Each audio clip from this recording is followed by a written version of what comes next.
afternoon and welcome to the Midday News. Here's what we have in the bulletin. Court care expansion being considered as Health Minister touts success so far. St. Mary mother demanding answers after baby dies at hospital.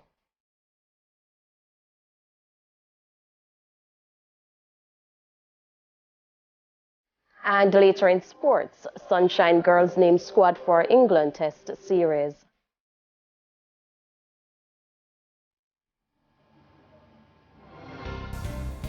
Thank you for joining us. I'm Shamela Pullen. Here are the details. Health Minister Dr. Christopher Tufton says he's not ruling out expanding the Code Care program when it ends in March next year. Dr. Tufton was speaking in Hanover this morning on Tuesday, to the first batch of nurses who came into the island on the weekend to assist with surgery backlog. Since the inception of the Code Care program earlier this year, some 164 surgeries have been done so far. But Health Minister Dr. Christopher Tufton says Jamaica still has a far way to go as the numbers of surgeries to be done are still in the thousands. And I believe we will get there. We do anticipate that more teams will come in, starting, if not before Christmas, in the new year. I'm hoping that by the middle of January we'll see another team coming in, and hopefully weekly, if not every other week, we will see a team coming in. Combined with the public-private partnerships and the repairs to our local theatres, operating theatres, we will see those numbers multiplying in the months to come, leading into the end of the financial year. And with 6 more nurses who arrived in the island on the weekend, Dr. Tufton is hoping to clear another 15 to 20 cases at the Nowell Holmes Hospital in Hanover. Of that 6, 2, I understand, is it 2 or 3 are non-Jamaicans? 2 are non-Jamaicans, but we will induct them in the Jamaican Hall of Fame based on their pioneering work.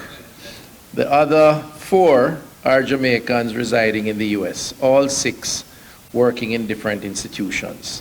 Washington, New York, Philadelphia, I think, and California, as far as California. And I never reached California when I was on my thing. Meanwhile, Dr. Tufton continues to insist that the benefits of bringing in these healthcare workers to perform surgeries far outweighs the cost.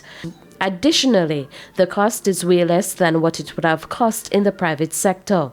These average in the private space about 428,000 plus, 428,200 per surgery. When we calculated, which I've asked to be done, the cost of getting this team here, of ensuring that they were comfortable, which I believe is fair, and benefiting from their expertise to support our doctors, that cost comes up to $169,400. For years, Jamaica has been struggling to deal with a backlog in surgery cases, especially electives. And with COVID-19, the situation became worse. As a result, the Health Ministry developed a response to the issue by engaging healthcare workers overseas. Human rights lobby group Jamaicans for Justice is this afternoon issuing a word of caution to Prime Minister Andrew Holness. It comes after a comment he made during a media briefing on Tuesday to declare the states of public emergencies in 8 parishes.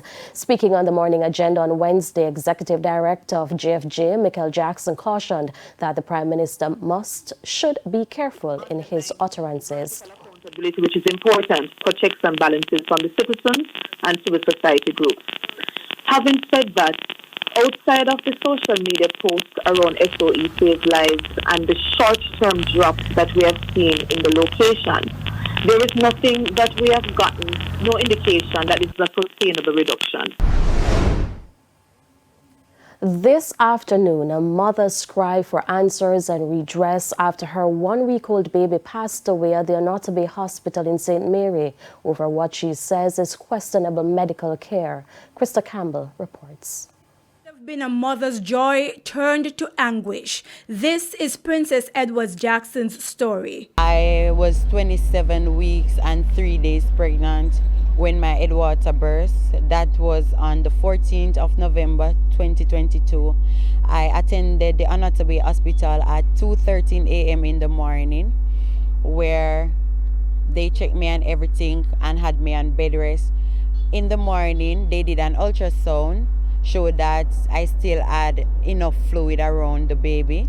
She says a doctor spoke to her the following day, explaining all of the risks of preterm labor. I was told that if I delivered my baby before 30 weeks, they would have to transfer the baby because they will not be able to manage that baby, that gestational stage. But at 11:47 on the night of November 29, Ms. Jackson gave birth to a baby boy. She was 29 weeks and 4 days pregnant and had the baby at Onoto Bay Hospital. He was breathing and doing okay on the oxygen until 3 days after, on my visit, they told me that the baby was doing great and they would remove the baby from the oxygen into Saturday, into Sunday. She said when she went to the hospital on Saturday morning, her baby's left arm was swollen and she was told it was because of the IV. However, she said the baby was not active at all, and when she revisited on Monday, they told me that there was nothing found in the baby blood, but there was no improvement of growth since he was born, and he had jaundice.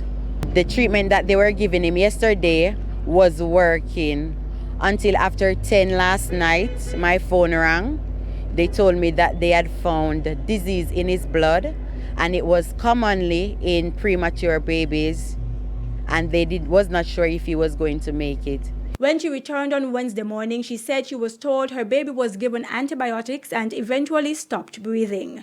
When contacted, the Northeast Regional Health Authority said the CEO of the hospital was not aware of the issue and would have to investigate before responding.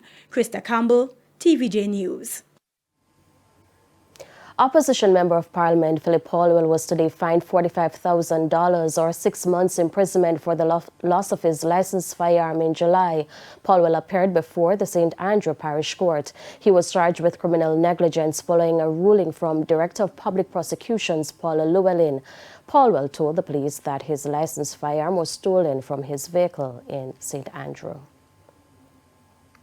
The Jamaica Association of Private Security Guards has indicated that it is willing to wait until the start of the new fiscal year for security officers to begin receiving benefits in line with a change in their employment status. The association's president, Teddy Gray, says he met with 3 top security personnel in his private security industry yesterday. Mr. Gray says it was made clear that many companies were willing to honor the Supreme Court ruling, which determined that security guards are employees. In a subsequent interview with TVJ News, he says it appears that the delay is with the security companies not yet reaching an agreement with the government. During the ceremony marking the reopening of the Chapelton Hospital in Clarendon on Tuesday, Prime Minister Andrew Holness made a note of philanthropist who has been constantly contributing to Jamaica's development. Beverly Nichols, a Jamaican-American businesswoman who was born in Clarendon and migrated 40 years ago, has been constantly donating to various causes locally through her Push Start Foundation. The foundation donated $1 million to the upgrade of the hospital. A new 20-bed ward in a section of the hospital was named in her honor. Beverly described Jamaica as a place she always felt like she belonged.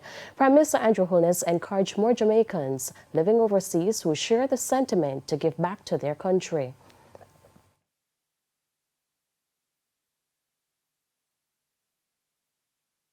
Let us build our homeland. Let us build where we belong, so that you will always have the real option of returning here to live. Jamaica, the place of choice to live, raise your families, do business, and retire in paradise. He said philanthropy is a significant part of the Jamaican story. In the meantime, he urged residents to take better care of their health to avoid needing to seek care at hospitals. It's important that the next generation of Jamaicans who are coming and the current generation of Jamaicans who are with us now understand that the solution is not just the hospital. The solution is how to avoid the hospital by being healthy. An employee of the St. Thomas Health Services has been hospitalized after being stabbed multiple times by a man believed to be of unsound mind. The incident happened Tuesday afternoon at the gate of the facility. The attacker was shot and injured by the police. Regional Director at the Southeast Regional Health Authority, Errol Green, says it's still unclear what led to the incident.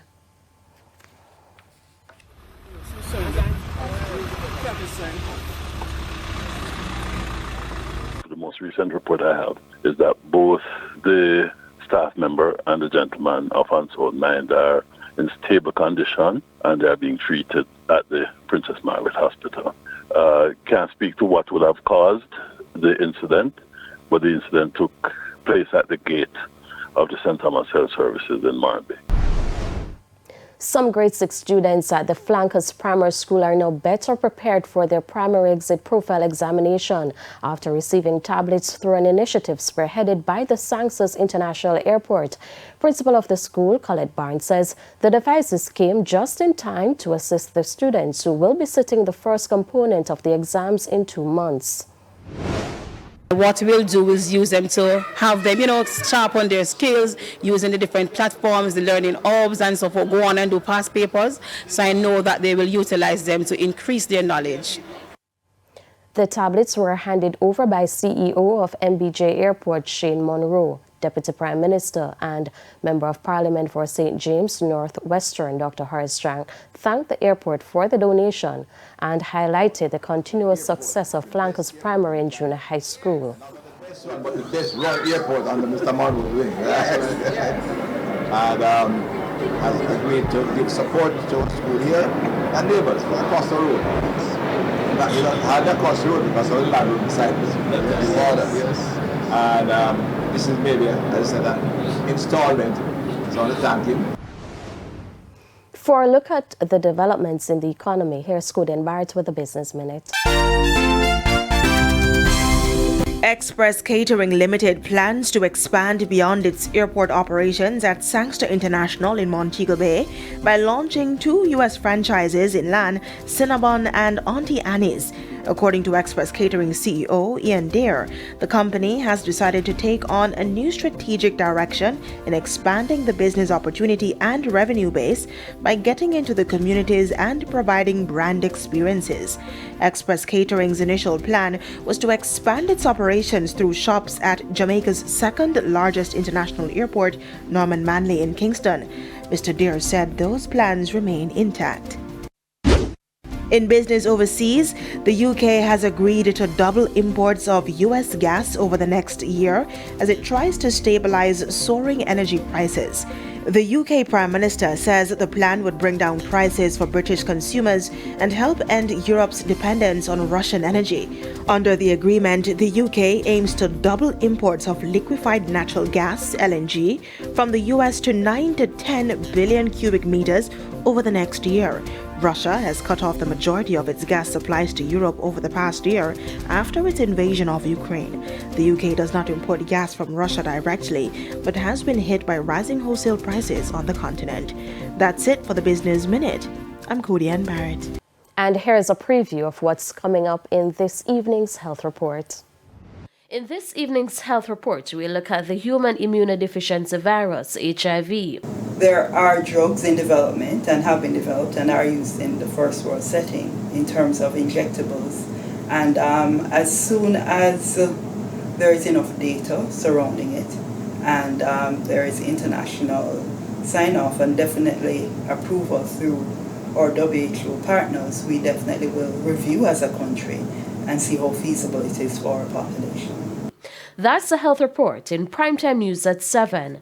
And now for today's healthy living tip. Protect yourself during sex. Protect others if you have HIV. Prevent mother-to-child transmission. Get tested for HIV. And get on a treatment plan. And it's now time for the top regional and international stories. In the region, the ruling Dominica Labour Party DLP has been returned to power in Tuesday's general election, even as 2 independent candidates won constituencies in the 21-seat parliament following a boycott by the main opposition political parties. Preliminary results released by the Electoral Office showed that the DLP, which had entered the election already having 6 seats uncontested, had so far won 19 of the 21 seats. The Electoral Office had said that voters would be electing representatives for 15 constituencies after the main opposition parties, the United Workers' Party UWP and the Dominica Freedom Party DFP, failed to nominate any candidate. On the international scene, German officials arrested 22 suspected members and 3 suspected supporters of a far-right terrorist organization on Wednesday on suspicion of plotting to overthrow the government. In a statement, the German Federal Prosecutor's Office said an estimated 50 people were suspected to have been part of the group, founded no later than November 2021. The statement said the suspected members of the organization were German nationals. 2 of the suspected supporters were German and 1 was Russian. The German Minister of Justice said a major anti-terror operation is underway. Now, the Federal Prosecutor's Office said the raids are continuing and are directed at another 27 suspects. And that's it for the top regional and international stories. I'm Shane Masters. We head to a quick break. When we come back, we'll have your midday sports report with Jordan Fort.